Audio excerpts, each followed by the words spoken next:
در پنجره کونه میخریم. نون خشکا تنبیه نمک ببر نمکی نمک. نون خشکی بای نون خوش. آفیان کنه کنه فرد که کنه تمام کنه میخریم.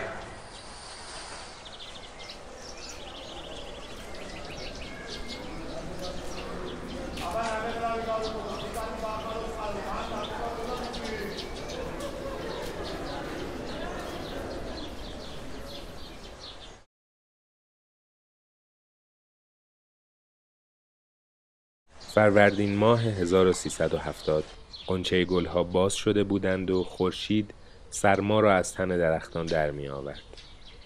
در همان روز در آسمان هفتم لکلک ها بچه قورباغه مانندهایی را با دانه های جادویی ترکیب می کردند و در دل هر مادر زندگی جدیدی را می نشاندند و هر زندگی شروع داستانی شگفت‌انگیز بود.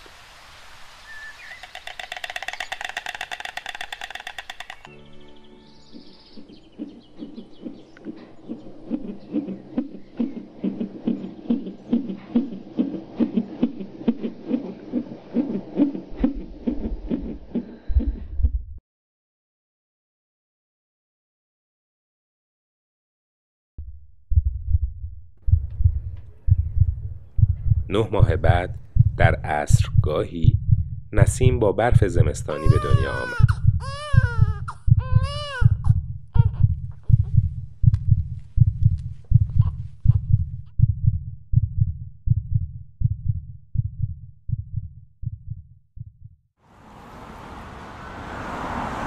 آن روز حمل و نقل در ایران بود و چندین و چند سال قبل ترش بتهوون بزرگ چشمانش را در جهان باز کرده بود.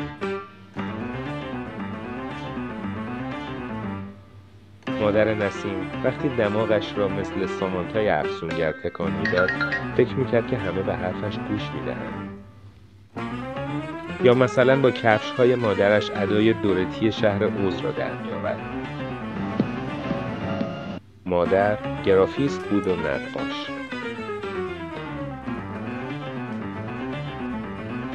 پدرش شغل پدرش را دنبال کرده بود ولی همیشه در آرزوی پرواز و خلبانی خیره به آسمان بود.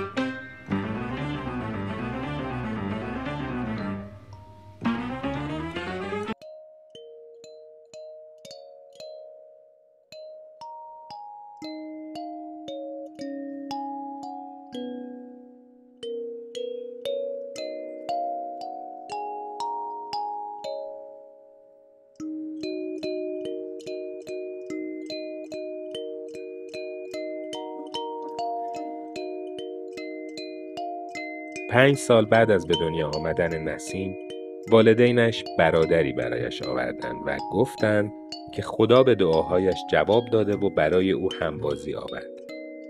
با اینکه بعدها فهمید برادرش یکی از لذت‌های زندگیش است، ولی آن زمان نسیم یادش نمی آمد که همچین چیزی را از خدا خواسته باشد. سالها و سالها گذشتند و او به مدرسه رفت و زندگی معمولی در کنار بقیه بچه‌ها داشت. اما هیچ وقت مدرسه را دوست نداشت.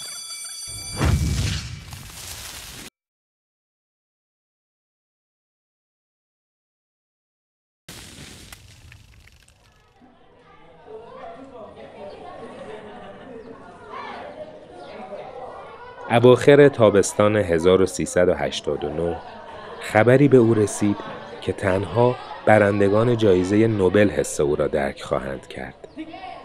نسیم در آن روز عکاسی هنرهای زیبای دانشگاه تهران قبول شده بود و تمام عناصر جهان با او هماهنگ بودند.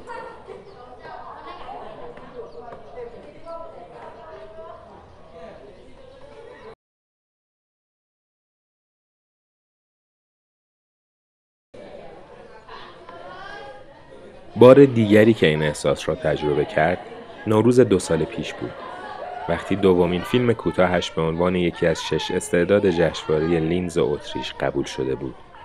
آن لحظه حس می‌کرد معلق در فضا به سمت مریخ در حرکت است.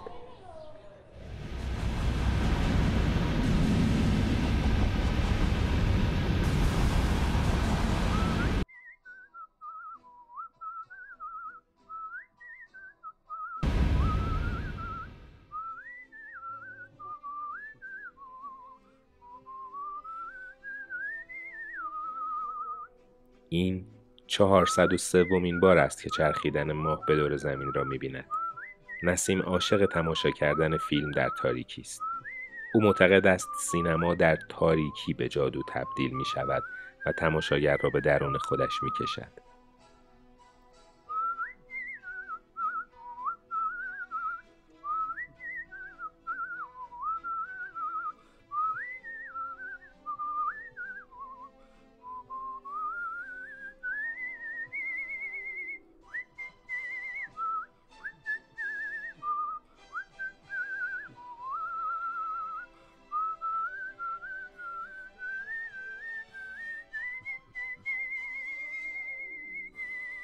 نسیم هر بار از کسی گلی گرفت، نتیجه مایوس کننده داشت.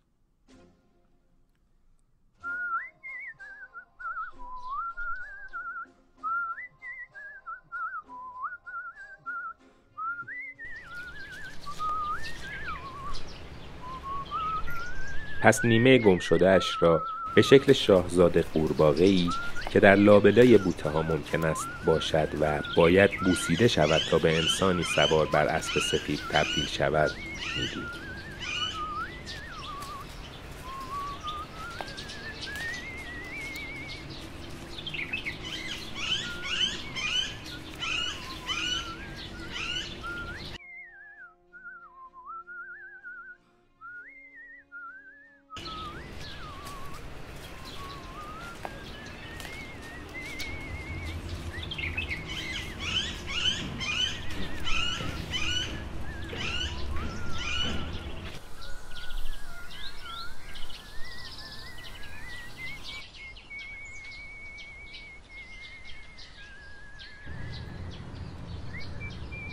او عاشق دیدن جزئیاتی است که بقیه توجهی به آنها نمی‌کنند و چیزهای ساده زیادی هستند که از آنها لذت می‌برد.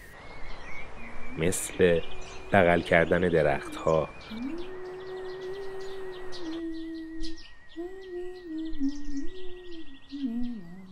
دست گذاشتن روی خاک،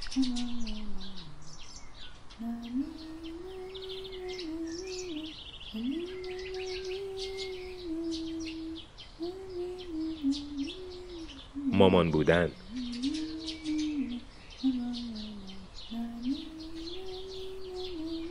باز کردن نارنگی سبزهای اول پاییز،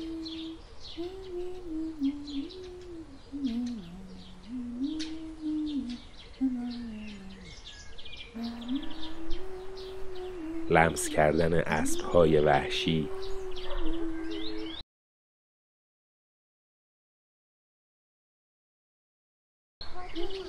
و خیال بافتن وقتی چشمهایش را می‌بندد. 27 روز و 7 ساعت و 44 دقیقه است که ماه یک بار دیگر به دور زمین چرخیده است و نسیم امروز 32 سال و 8 ماه و 15 روز از زندگیش گذشته است. در تمام این روزها به جای دنبال کردن اتفاقات بزرگ و دوردست، او یاد گرفته تا از لحظه‌های کوچک زندگی لذت ببرد.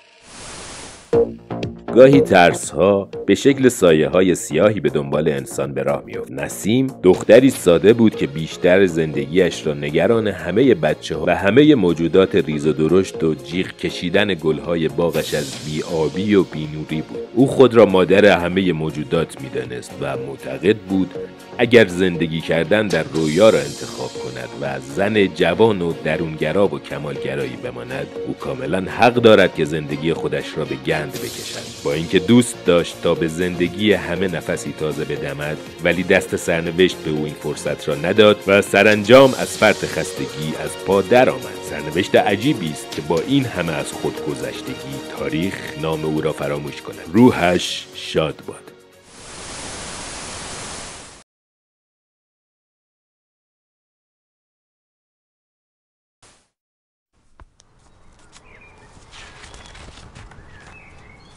اما همیشه برای هر هرگزی یک شاید وجود دارد. نسیم وقتی چیزی می نویسد، عکسی می گیرد یا طرحی می کشد یا لحظاتی را که با دخترهایش می گذراند، اصلاً تیک تیک ساعت را نمی شنود. نسیم 2 دختر طلایی دارد، نیلا و نبات. او شاید هیچ وقت یک مزرعه واقعی نداشته باشد، ولی هر بار که خاک را لمس می کند، حس می کند یک تکه از کره زمین برای اوست. شاید دنیای او کوچک به نظر برسد، اما این دنیای نسیم است. برای او هر شیء و هر مکان و هر انسانی داستانی برای گفتن دارد. نسیم مثل همه آدم‌ها رویاهای بزرگی دارد و داستان‌های زیادی برای گفتن. با این حال از نظر او همین لذت‌های کوچک و جزئیات ساده هستند که رویاهای بزرگ را می‌سازند.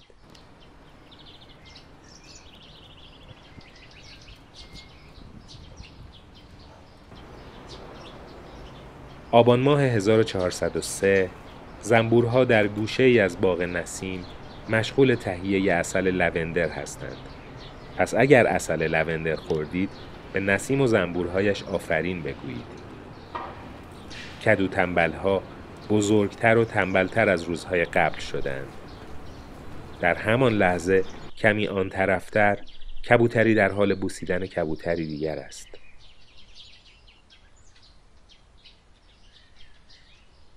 دمای هوا 19 درجه سانتیگراد و ابری آفتابی است و احتمال وقوع جنگ در هر لحظه‌ای ممکن است.